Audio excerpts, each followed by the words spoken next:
குழந்தைய மட்டும் பாத்துக்கணும் உன்னை மட்டும் பாத்துக்கணும்னா அப்ப அம்மா எனக்கு வேணாவா?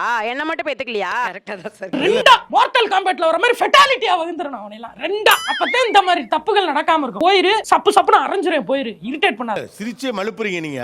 சோ என்னோட பாப்பாவை பாத்துக்கிறது அம்மா இங்க இருக்கணும், என் கூட தான் இப்போ இருக்காங்க. அம்மா என் கூட இருந்தாங்கன்னா நான் குழந்தைய விட்டு நானும் ஒர்க் போவேன், நானும் வேலைக்கு எங்கன்னா போவேன். அம்மா வீட்டு மேலே இருக்கிறதுனால பாப்பா ரொம்ப பாண்டிங்கா இருக்கா. ஊருக்கு போனா கூட கால் பண்ணி கேட்டே இருப்பா, சாப்பிடவே மாட்டா. ஆனா அப்பத்துல இருந்தே அம்மா விட மாட்டாங்க சார். ஒரு நாள் தான் சார் வராங்க வீட்டு.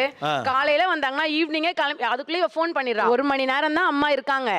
அந்த 1 மணி நேரத்துல வந்த உடனே ஃபோன் பண்ணிடுவா. ஏன் வரல, வந்துட்டியா, எப்ப வரன்ட்டு உடனே கால் பண்ணிடுவா. போய் 1 மணி நேரத்துல எப்போ வருவான்னு ஏன் கேக்குறீங்க? அது அந்த மாதிரி அது வந்துடுச்சு சார் எங்களுக்கு. எனக்கும் அவங்க அம்மா தானே.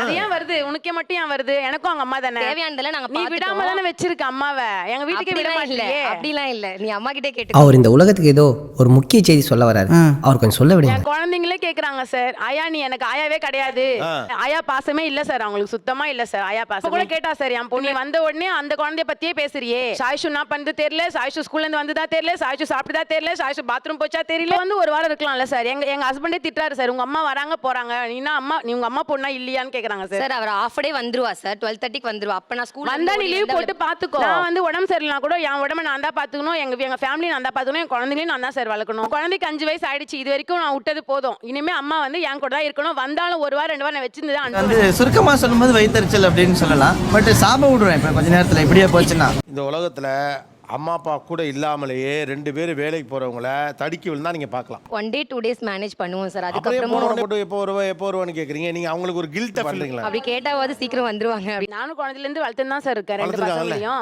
அம்மா வீட்ல இருந்ததுனால வளர்த்தாங்க சார். வீட்ல இருந்தாங்க, அதனால 2 பசங்களுமே வளர்த்தாங்க. நீயும் வீட்ல இனிமே 5 வயசு ஆயிடுச்சு இல்ல உன் பொண்ணுக்கு, இனிமே அம்மா என் கூட வந்துட்டு. எங்கெல்லாம் அம்மா ரொம்ப மிஸ் பண்றீங்க நீங்க? பக்கத்துல உட்காந்து அவங்க மடி மேல படுத்து அவங்க சாப்பாடு ஊட்டி அவளுக்கு எல்லாமே பண்ணுவாங்க சார். சாப்பாடு கூட ஊட்டி விடுவாங்க சார். இங்க வந்தாங்கன்னா எனக்கு உனக்கு ஊட்ட மாட்டாங்க சார். விட முடியாது. மக்கள் நான் பிறக்கும் போதே மண்டையில 3 கிலோ மூளையோட பிறந்தேன். அப்புறம் வளர அது ஆகாதுன்னு நீ கரண்டில சுரண்டி எடுத்துட்டியா? எனக்கு புரியல. உலகத்திலே அதிசயமான ஒரு வேலை நீங்க பாக்குற மாதிரி சொல்றீங்க. உங்களுக்கு தகவல் சொல்றேன். பெண்கள் முதல்ல அதிகமாக வேலைக்கு வந்தது படிச்சுட்டு டீச்சருக்கு தான்.